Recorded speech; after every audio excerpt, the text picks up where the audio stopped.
right, guys. What's up, everybody? We're open. How are you? What's going on? What's happening? We're back to a real scrum, so fire away. You don't need me. They announced Dinwiddie's contract extension this morning. What have you seen from him just since he's been here the past couple of years, going undrafted and kind of growing into the player that he is? It's what makes this league so much fun. No two stories are the same. There is opportunity for 4-year guys in our league to make a career in it. It shows guys' willingness to persevere. You get told no basically by every team in the league twice, but then you have the internal fortitude to keep working and believing in yourself and go out prove that you're a rotation player in this league. Where have you seen him grow the most, just like in his game over the past couple of years? Just his understanding of how he fits. I think he is uniquely, for his size, a really good perimeter defender. He can guard different positions, 1 through 5s. We've made him, guard throughout his time here. And he does a great job of keeping them in front of him.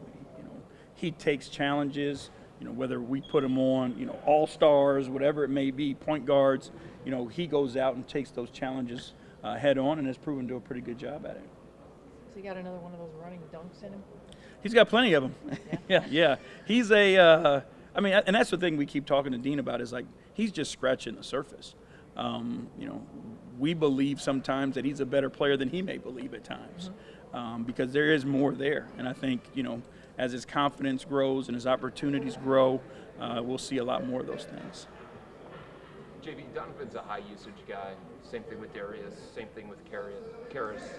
What's the level of sacrifice required to make it work the way that you guys need it to, and how do you make sure that happens? I think it's continuing to be who we are, right? We continue to preach selfless basketball and playing to your strength. I think through the first 3 quarters, it should be relatively easy, right? Because there's going to be more of a flow. There's going to be a ton of ball movement. The game's going to be playing, at its pace, at its tempo. The time where it could be difficult is when the game slows down, right? Like in the 4th quarter, later in the game, to make sure that we continue to involve everybody in our offense, and the ball shouldn't be, dictated to one guy and we're going my turn, his turn, your turn, right? So the understanding of how we create advantages and then we make the play that the advantage has created. Again, you think about the ball being in Darius's hands and he's playing pick and roll with Jarrett or Evan or Kevin, whoever it may be. The threat of having Karras and Donovan on the backside, defenses are going to have to make decisions, right? If they make the decision to go and help, then Donovan or Darius has to make the right pass to whoever's on the backside. If they decide to stay home, now they're working one-on-one opportunities, and that's the advantage. So I think that's how we're going to have to think about it, and it's going to take some time, right? When you have guys who are so used to having the ball in their hands, it takes time for them to get used to it. And then, as a coaching staff, our rotations are going to be important too, how we stagger those guys and play with different combinations also. I know you've been around him a little bit now since he's been here, but when it comes to Donovan, is there something that stood out today on the first day of practice to you? His ability to fit in, there wasn't a question about it, but, like when you are a 3-time All-Star at the, level that he's at, some guys want to be outliers. What we saw with Donovan is his, want to be a part of the team. And not separate himself. So I think that stood out, and you just watch him, and it's right away. He fits with this group, and hopefully that continues to get even better and helps the chemistry with the guys on the floor also. Has there been a message to the other guys? Donovan's the kind of guy that they haven't played with, the caliber player that they haven't played with. Has there been a message to the guys about how to embrace that best? Backing up a little bit, there's some pretty good players out there on the floor, right? There's all-star level players that are on that floor. So I think, the guys have a familiarity with, players who are that good. But when you add a piece to that, to something that has already kind of been established, can be a challenge. And our message to the guys who were here and to Donovan is they still have to be the best versions of themselves. We believe because they are so selfless and they play the game properly that, everybody will be able to fit in. There's going to be nights where, Dean Wade or Dylan Windler or Isaac or, Lamar, whoever it may be, where they may end up being our leading scorer because teams decide, they're going to do whatever they have to do to stop those other guys. So, our other guys have to be in position. One, the guys have to give it up. Two, the guys have to be ready to make the next play. And that's kind of what we think about is like we try to breed an environment where everybody feels like they can be the best version of themselves and play to their strengths. JB, I feel like from the outside looking in, I think most people would say that it seems like 4 spots in the starting lineup are pretty well spoken for, and maybe the small forward position is one that maybe there's not as obvious an answer. What are you looking for at that spot, given the ball handling that you've got, the creation that you've got with your guards, and then obviously the defense that you've got with your bigs? We're looking for who fits the best. And what we try to do is put together the best 5-man units that we possibly can. We feel like we are a deep team, and your first unit, second unit, third unit, once you make your rotations, we're trying to create, as strong of units as we possibly can. So it's not something where, we're going to rotate it or anything like that.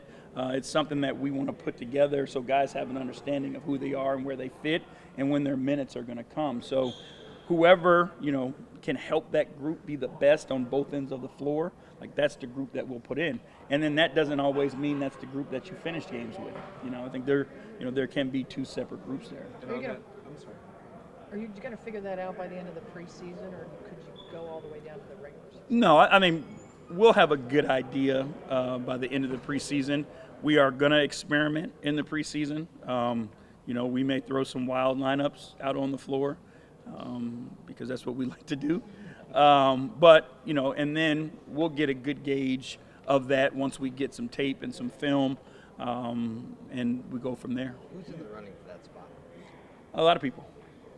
You want all the names? Yes. Jetty, Dylan, Dean, Karras, Lamar, Isaac. Yeah, are all in the mix. You have a front runner? Nope.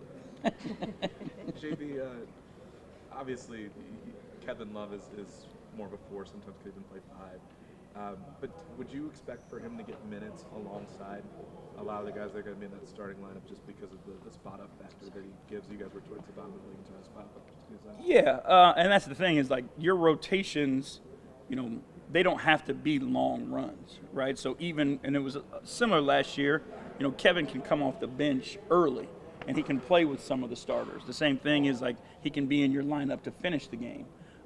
So it's not going to be one of those things where, you're going to see a lot of blended lineups. Like we won't, our plan isn't to have a first 5 and a second 5. Our goal is to have a bunch of blended lineups so that we can be as threatening at all times as we can. And you mentioned a couple of questions back the idea of staggering, in part because you do have 2 such high usage guards that are more than capable of handling the ball, more than capable of creating their own shot.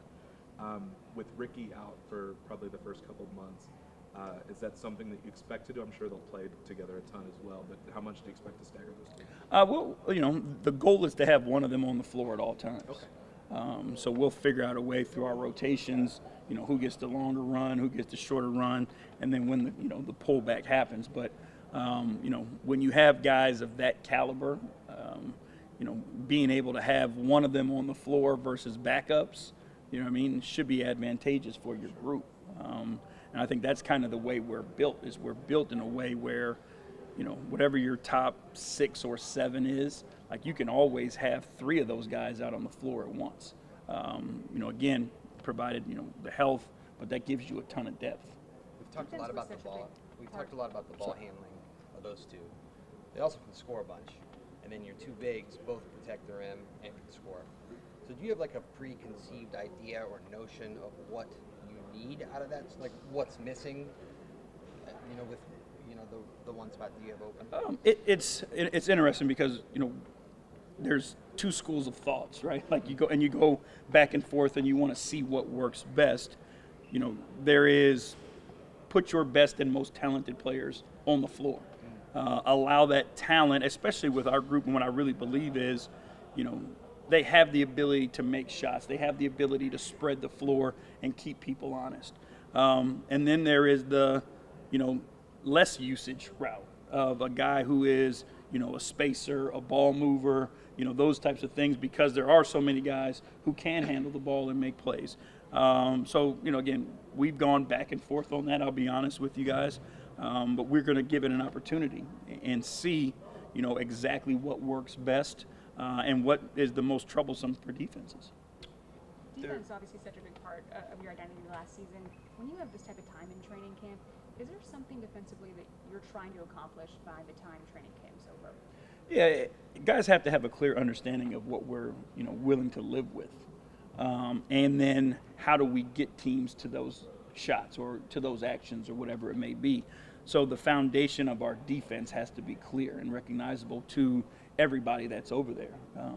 Where your spots are on the floor, your technique on your closeouts, how do you take away three-point shots? Like all those small things, guys have to be really, really clear on, because sometimes you're going to make a mistake, but that you're trying to take this away. So in my recovery, I just have to go get that done no matter what, and then the defense behind me can fix it. So as long as they've got a clear picture of what we're trying to force and what we're willing to give up, that helps guys figure out what we're doing. And what we're willing to give up, do you have a few things that you're focusing on in training camp, or is that going to be changing as the season? No, that should stay the same. I think like most teams, we want to protect the rim, protect the paint, and limit the easy threes. So I think we can go about it a little bit differently because of the Jarretts and Evans of the world and Rolos. Like we've got some great guys who can protect the paint without any help. So then that allows other guys to do more creative things on the perimeter as well. Last one. JB, as you were going through the small forwards, you mentioned Dylan, which may be a surprise to a lot of people. Like, what is it about him that has him in the running in your mind? He's been phenomenal since he's been back here, starting after Labor Day. You watch the work he's put in, but you watch the guys that play pickup, and he's brought himself and his game to another level in what we've seen so far. And again, we want to give people an opportunity, and that's what this is about. And that competition is going to push everybody else to be better. And I'm thinking of it, and I know, obviously we have certain guys who have just earned it, but they're competing too, and they're being pushed, and they're pushing each other. So it's going to raise the whole level of the team. Imagine what your practices are like, but now you're moving into games, and everybody's taking a step up. But, everybody's going to have an opportunity to earn it. All right. Thanks, Coach. All right. Appreciate you guys. Thank you, guys.